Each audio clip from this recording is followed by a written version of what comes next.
Oui, salam alaikum.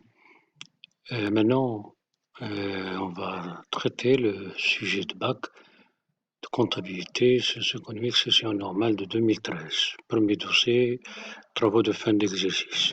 Là, on commence. Donc, l'exercice qui nous concerne, c'est l'exercice 2012. Premier travail, c'est c'est un extrait de la balance avant inventaire au 31-12. Il y a les clients douteux, et puis les provisions concernant les matières fournitures et les clients. Ensuite, des informations sur le stock, des informations sur le client douteux et documents de les autres régularisations. Premier travail, on vous demande de compléter le tableau de créances. Donc, ici, vous avez le premier client, Amal. Ici, on a donné la provision de 2012 et on a donné le taux de la provision de 2011. Bien sûr, la provision de 2011 sera calculée, comme d'habitude, sur le montant de la créance au début ou à la fin de l'exercice précédent, c'est-à-dire 93 600 ramenés à leur taxe. Donc là, c'est un client douteux qui est toujours douteux. Voilà, parce qu'on vous demande de ramener la provision à 35% de la créance. Pour le deuxième, il y avait une provision l'année dernière.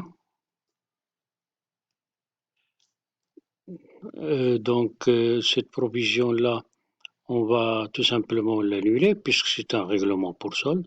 Et pour le dernier, c'est un nouveau client de taux, donc là, il faut calculer la provision sur la base du taux de la perte et non pas du recouvrement. Donc, ça serait 65%.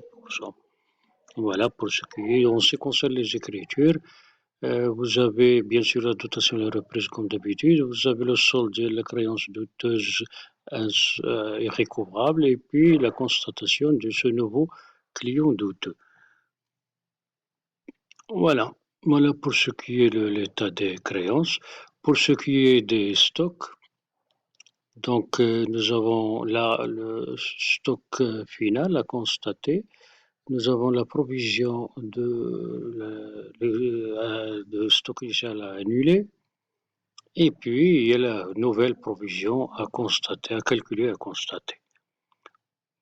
Pour les créances, on a déjà parlé de ça. La provision pour risque et charge, l'entreprise poursuivie en justice par l'un de ses concurrents avait constitué en 31-12-2011 une provision. Cette provision, c'est momentanée et non courante de 27 000. L'entreprise a été condamnée à verser, donc le problème est résolu. Donc, tout simplement, il suffit d'annuler la provision, c'est une reprise. Comment trouver le compte? Vous savez, on vous dit que la provision est momentanée. La provision est momentanée, donc il faut chercher dans le plan comptable, il faut chercher dans le 45. Voilà. Voilà. Donc c'est une provision pour, on avait un litige. Ensuite, on dit que la provision, elle est non courante. Donc c'est une provision non courante, donc il faut la chercher. Donc c'est une provision pour risque non courante, momentanée, il faut la chercher dans la reprise dans la 759. Donc puisque c'est une provision non courante. 759 reprise non courante pour provision pour risque et charge. Voilà. Donc c'est bien une provision pour risque et charge. Il faut connaître le poste. Ensuite, le coût de la réparation des ordinateurs effectué le 31 décembre 2012, TVA, donc là, voilà, la facture correspondante parviendra qu'en janvier. Donc, il y a une réparation, donc là, tout simplement, c'est une charge à payer. Mais là, le compte, c'est bien sûr, le compte, c'est une réparation, donc ça serait une charge externe, ça serait le 613. Donc, 613 droits, voilà, entretien et réparation. Ensuite, question suivante, charge et produit. Ça, on l'a déjà fait, charge de produit. Ensuite, l'entreprise a livré, voilà, au client fait des produits finis. Voilà, donc c'est vendu, mais la facture n'est pas encore établie. Puisque c'est vendu, on l'a plus en stock. On a constaté la vente. Le produit fini dont la valeur de l'entreprise a livré. Oui, oui, le comptable ne pourra établir la facture qu'au début. Donc là, c'est une vente qui est effectuée. Voilà, donc on ne va plus le constater, comme j'ai dit, en stock. Donc il faut constater la vente. C'est un produit à recevoir, donc c'est une vente de produit fini. Donc on va créditer le compte 712,21 de produit fini, la TVA, puis débiter le compte de régularisation 34,27. Voilà. Maintenant, en ce qui concerne la deuxième partie de ce travail, c'est le document 3 relatif à l'actif immobilisé. Donc vous avez un extrait de la balance avant inventaire. Donc là, vous avez les amortissements. Et puis vous avez un tableau d'immobilisation amortissable, extrait du matériel du plan d'amortissement de matériel informatique. Et puis là, les immobilisations non amortissables. Donc là, on les a inclus là, dans le cadre des immobilisations. Voilà. Donc on vous demande de compléter le plan d'amortissement. Donc ici, c'est l'info 1. Info 1, il a été acquis le 20 2007, donc en 2007, janvier. Et sa durée de vie, comme vous le voyez le tableau, sa durée de vie, le temps, vous allez donner. On a donné aussi la durée de vie qui est de 6 ans et 8 mois. Et ensuite, on vous a donné le cumul d'amortissement 2013. Il a été acquis en 2007. Donc, 7, 8, 9, 10, 11 et 12, ça fait 6 ans. Et donc, il lui reste uniquement 8 mois là. Donc, ça veut dire quoi, tout simplement? Ça veut dire que 264 000, c'est la valeur d'origine, parce que ici, la VNA sera égale à 0. En 2013, ce matériel sera complètement amorti. Donc là, il n'y a pas à appliquer une formule.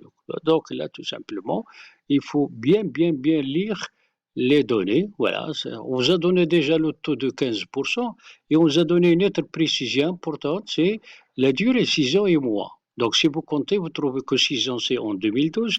Donc, ça veut dire qu'ici, il nous reste uniquement 8 mois. Voilà, donc la valeur d'entrée, c'est 164 000. Donc là, vous calculez l'annuité, donc c'est pour 2012. Et là, vous adaptez l'annuité à 8 mois, donc divisé par 12, multiplié par 8.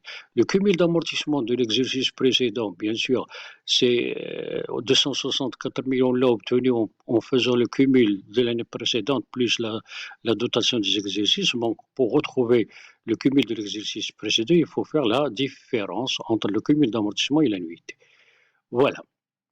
Donc là, voilà, il faut bien faire attention, il ne faut pas se précipiter à faire des calculs en appliquant des formules. Donc, il faut lire correctement l'énoncé. Maintenant, les tableaux. Donc, tableau d'immobilisation. Donc, pour les frais de publicité, donc, il y a un seul mouvement. Il n'y a pas de mouvement au cours de l'exercice. Donc, voilà, en 2012, il n'y a pas de mouvement. Donc, les valeurs ne vont pas changer. Par contre, pour le matériel informatique, nous avons deux mouvements. Il y a une acquisition et puis il y a une cession. Voilà, ça c'est pour les tableaux. Voilà. Mais avant, bien sûr, j'ai oublié donc il y a le calcul des dotations. Donc pour calculer les dotations, donc pour les frais de publicité, donc c'est 2010, 11, 12, donc pas de problème, donc on prend tout l'exercice. Pour le brevet, c'est l'amortissement dégressif, donc il faut faire attention, l'amortissement dégressif, c'est la VNA. Donc la VNA au début de l'exercice, c'est la valeur d'origine, vous l'avez là, et le cumul d'amortissement, vous l'avez ici. Donc faites la différence. Mais il faut s'assurer aussi que le taux dégressif est appliqué ou bien le taux constant. Donc, il faut s'assurer tout simplement. Donc là, vous voyez qu'il a travaillé ici 8 mois, plus 12 mois en 2011, ça fait 20. Donc, si vous calculez le taux, vous trouvez 30% inférieur. Donc là, vous appliquez le taux dégressif, 40%, mais à la VNA. Voilà. Donc, pour ce matériel-là, donc, il faut voir le tableau, tout simplement. Le matériel informatique 2, il a été cédé, donc il faut voir la date là. Hein. Donc il faut faire attention à la durée. Et puis, le dernier, là aussi, il faut faire attention à la durée. Donc là, c'est le mois 3, donc 13 moins 3, 10, alors que là, c'est 3 mois. Voilà.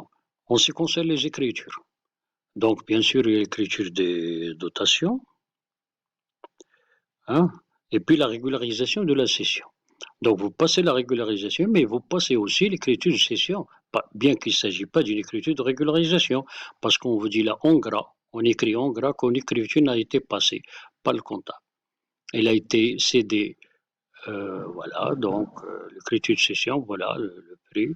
Donc c'est le compte ici, attention, c'est une créance, c'est autre créance, donc c'est le 348, voilà, créance sur cession d'immobilisation puisque c'est à crédit.